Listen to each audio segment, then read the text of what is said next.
Donc, fiche connaissance 4, partie 3. Les protocoles de routage de l'information, exemple du TCP/IP. Alors, il faut savoir que pour communiquer, les ordinateurs s'envoient des trames. Donc là, l'ordinateur envoie une trame de bits à un autre.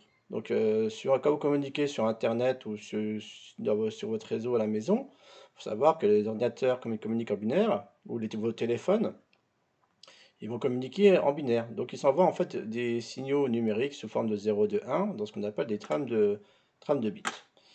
Alors, il faut savoir que quand même, pour que l'information passe bien de votre téléphone, par exemple, au serveur je sais pas moi, de Snapchat, il faut qu'on utilise un certain code. C'est-à-dire, on appelle ça le TCP/IP. Par exemple, il faut que votre téléphone sache comment se connecter au réseau, comment l'information va passer sur Internet, par quel chemin.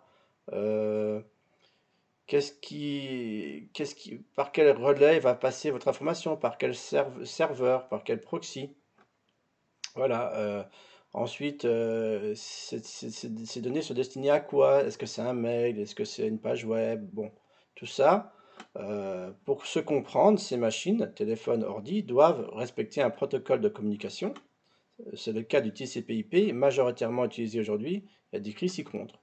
Donc en fait, il faut retenir, pour que toutes les machines du monde entier se comprennent, hein, qu'une machine soit en Chine, aux États-Unis ou en Europe, il faut bien que les machines utilisent un langage commun.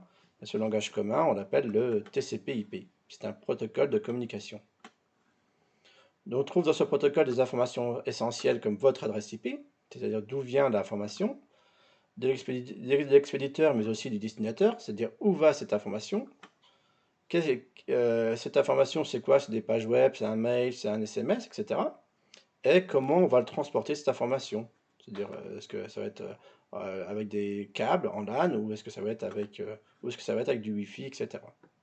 Bon, ce qu'il faut retenir, c'est qu'il faut bien qu'ils utilisent un langage commun, toutes ces machines dans le monde entier, pour se comprendre.